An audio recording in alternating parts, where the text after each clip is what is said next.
Hello everybody, welcome back to the channel. This is MTG Ghouldude, and today we're finishing up our Digging Up the Past of Archers. And we probably got some more from the most recent Ixalan set, but I was not able to cover those. But we're going to cover what we got. So, starting off, we're going all the way back into Amonkhet with Ruthless Sniper for 1 black. It's a 1/2. Whenever you cycle or discard a card, you may pay a single generic if you do put a -1/-1 counter on target creature. It's not bad, I mean, if you're playing in a discard themed deck. But it's also on any amount, any amount of cards. So, like, say you paid 3 for a Wheel of Fortune, or 1 for a Winds of Change, and you had a full grip of 7, well, you pay 7 and you get to put 7 -1/-1 counters on a creature. It's not bad though. Minotaur Sure Shot for 2 and a red. It's a 2/3 with reach, which some of them don't have. Not of the newer ones, they don't have reach. But it also has the ability for 1 and a red. It gets +1/+0 until the turn. And here we come into one that's seen a lot of play, but not because of its archer status. This is Firebrand Archer for 1 and a red. It's a 2/1. And whenever you cast a non-creature spell, it deals 1 damage to each opponent. This is more along the lines of a Spellslinger deck creature that you find a lot if they're doing, like, making a bunch of non-creature spells. If they're casting them and they can cast them repeatedly, stuff like that. But other than that, you don't find this creature in a lot of decks. Or maybe it's a human theme, I don't know. Bitterbow Sharpshooters for 4 and a green. It's a 4/4 with vigilance and reach. I think that's pretty cool. They got a 4/4, and I bet that one behind him would be a 5/5. Just guessing. Zealot of the God Pharaoh for 3 and a red. It's a 4/3. And for 4 and a red, it deals 2 damage to target opponent. It's actually pretty cool, especially in the Agatha deck, if you can get its get her power to 4. So you're essentially just paying 2 for that ability. And if you have a way to generate infinite mana, it's just everybody dies. Stalking Leonin all the way in the Commander deck. Ooh, didn't mean for y'all to hear that. For 2 and a white, it's a 3/3 Cat Archer. And when they enter the battlefield, secretly choose an opponent, which everybody's going to know what opponent you choose, because it'll be the most threatening one. Reveal the player you choose. This is the activated ability. Exile target creature that's attacking you. If it's controlled by the chosen player, activate this ability once. And it's exile, so you don't have to worry about, Ulamogs or anything like that. We move into Ixalan, our first visit, and this is Atsakan Archer for 2 and a green. It's a 1/4 with reach, and it enters the battlefield. You may have it fight another target creature.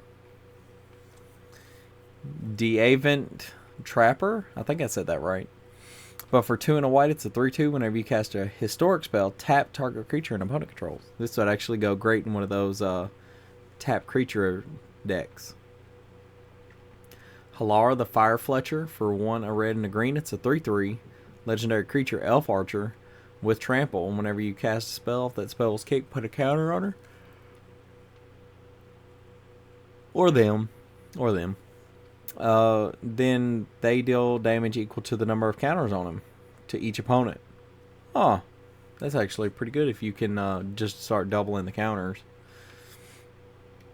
Skeleton Archer. We got a skeleton in. He's not a zombie, but he's close. But for 3 and a black, 3/3 enters the battlefield. It deals 1 damage to any target. So I have a funny story with this one. I used to play this in a standard deck at the time. And what I used to do is I would play this, and I would have a Death Baron out on the battlefield, and it would just ping it, and it would kill something. It's not bad. Poison Tip Archer for 2, a black and a green. 2/3 with reach, death touch, and whenever another creature dies, each opponent loses 1 life. And that's each opponent, so it's like a little bit more expensive Zulaport Cutthroat.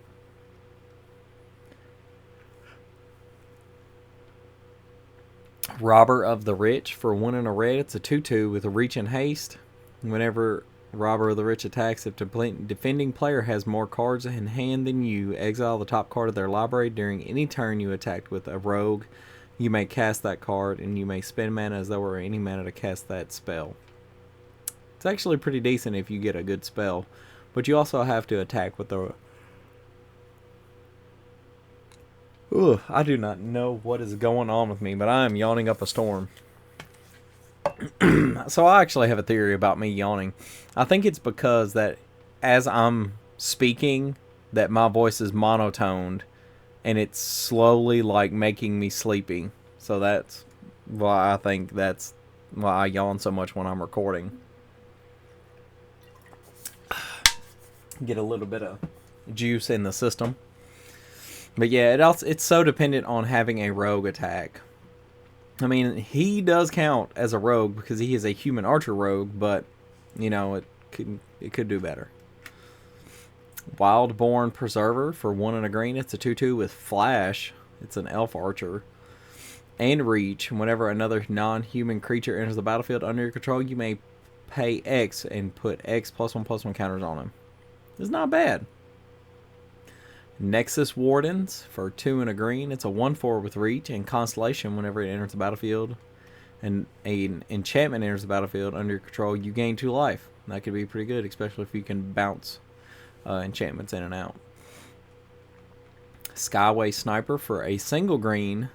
This is a 1/2 with reach, and for 2 and a green, you can deal 1 damage to target creature with flying. No sight is more beautiful than a clear sky. And that's actually pretty true. Wait a minute. Those are Thopters on the ground. I'm assuming she's shooting... This is a elf from Kaladesh. Because Thopters look like they're just running rampant around there. And that's the same... It looks like the same model that they used for in Kaladesh. Which makes me wonder why she's even shooting them. It's Halana Kessig Ranger for 3 and a green. It's a 3/4 legendary creature human archer with reach. Whenever another creature enters the battlefield under your control, you may pay 2. When you do, that creature deals damage equal to its power to target creature. So this wouldn't affect it unless you found a way to give all of your creatures death touch, which you could do with the Bow of Nylea, or maybe, I can't remember. It's lacking, but if you know, leave it down in the comments below, because I'm curious if there's a way to just start doing that. But yeah, that would be a good partner if you could get a white creature in the command zone with it that like buffs power or something. I don't know, I might make a deck tech. I'm considering starting just interrupting myself.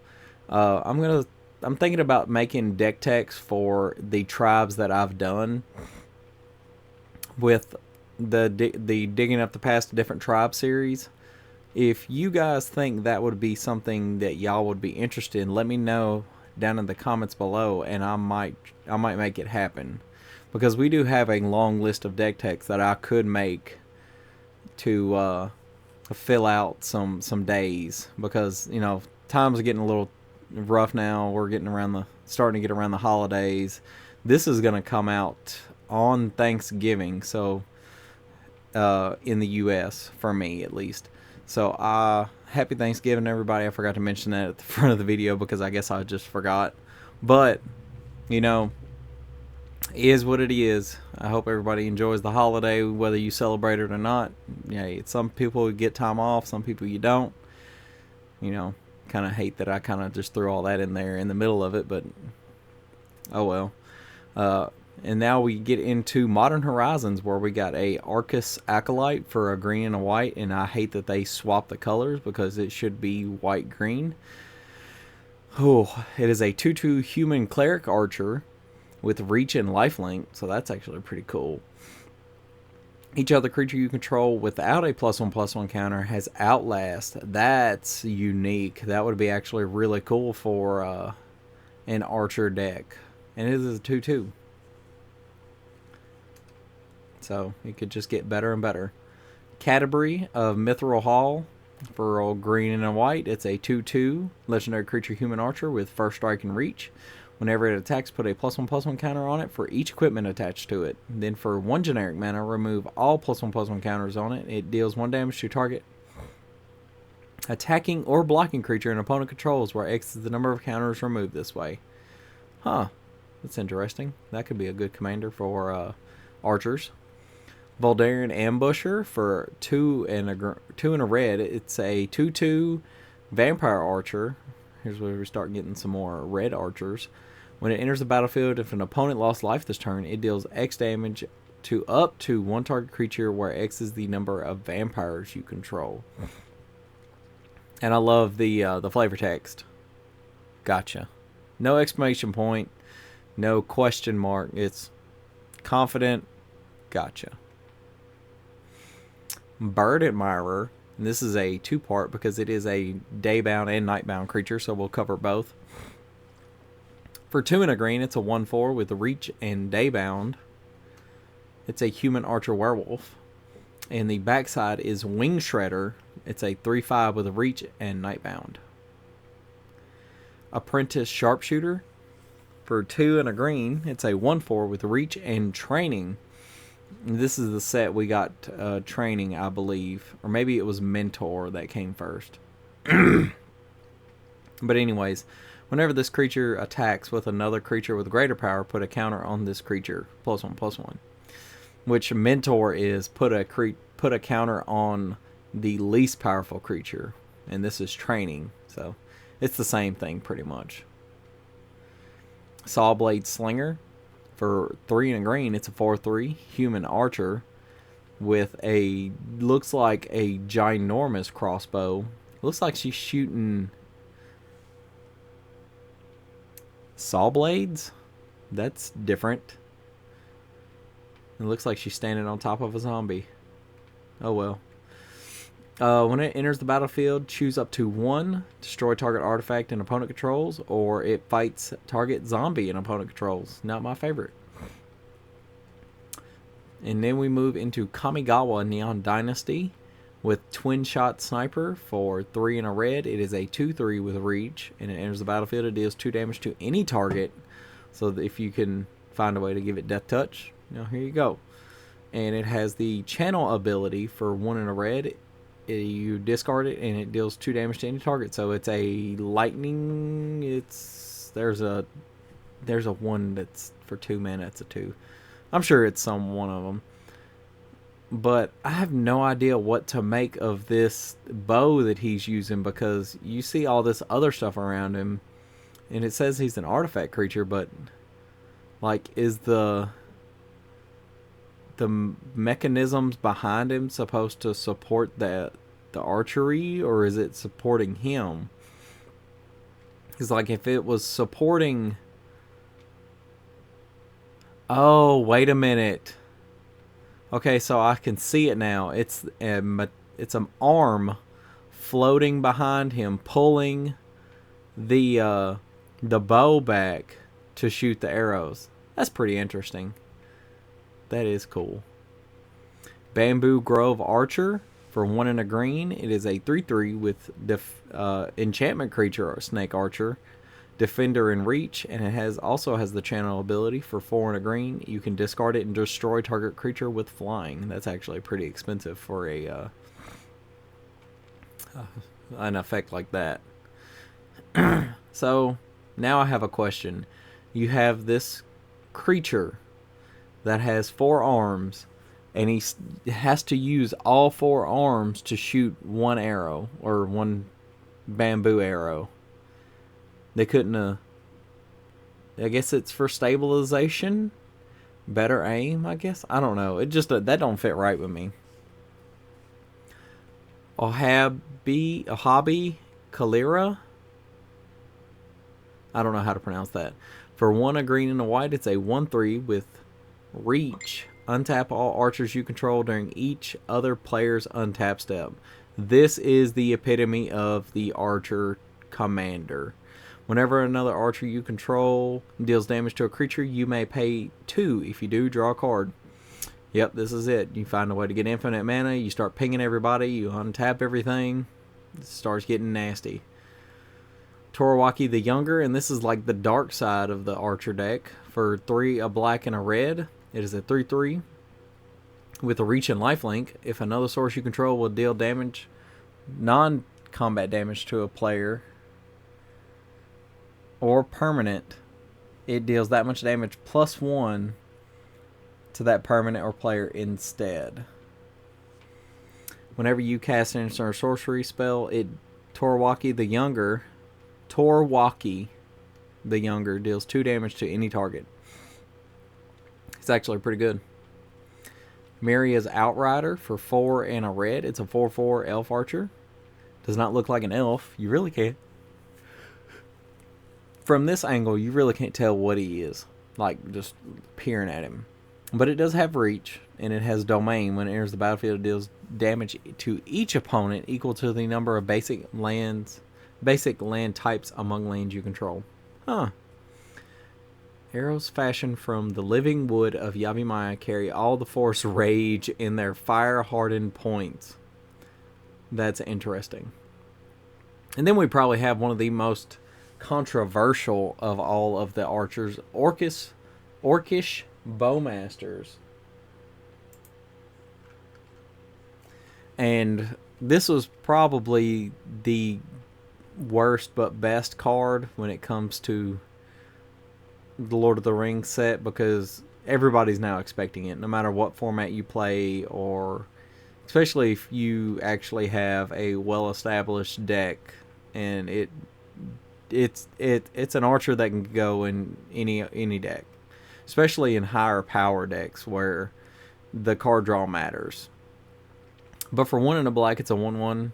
It has flash, and whenever Orcish Bowmasters enters the battlefield, and whenever an opponent draws a card except for the first one they draw in each of their draw steps, it deals 1 damage to any target, and then amass Orcs 1. So yeah, I can't say anything about this card that somebody already hasn't said about it. Now we move on to Legolas Master Archer for 1 and 2 green. It's a 1/4 with reach. Whenever you cast a spell that targets Legolas, put a counter on Legolas. Whenever you cast a spell that targets a creature you don't control, Legolas deals damage equal to its power to up to 1 target creature. So if you can find a Colossification and then anything to target something else, that's 20 damage. It's pretty cool. It's kind of scary that it doesn't say once per turn. So yeah, that could be a killer in Commander. Legolas Counter of Kills.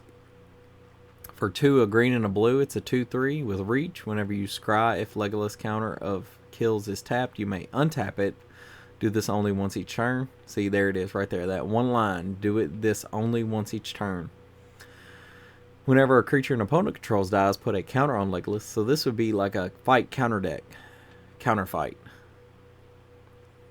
Legolas Greenleaf for 2 and a green. It's a 2/2 with reach. It can't be blocked by creatures with power 2 or less. Whenever another legendary creature enters the battlefield under your control, put a +1/+1 counter on him. And whenever it deals combat damage to a player, draw a card. And now we're moving into Wilds of Eldraine with Skybeast Tracker. For 3 and a green, it is a 2/4 with reach. Whenever you cast a spell with mana value 5 or greater, create a food token. Yeah, this wasn't in big in my wanting to put into Greta.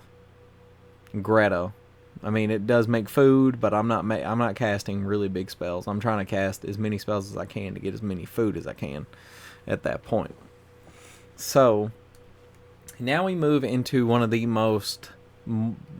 other controversial creatures that are considered archers, and that is Daryl from the Walking Dead Secret Lair. Daryl, Hunter of Walkers.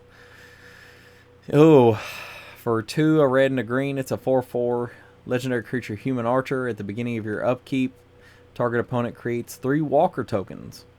And then you can tap it. Daryl does 2 damage to target creature. Whenever a zombie an opponent controls dies, draw a card.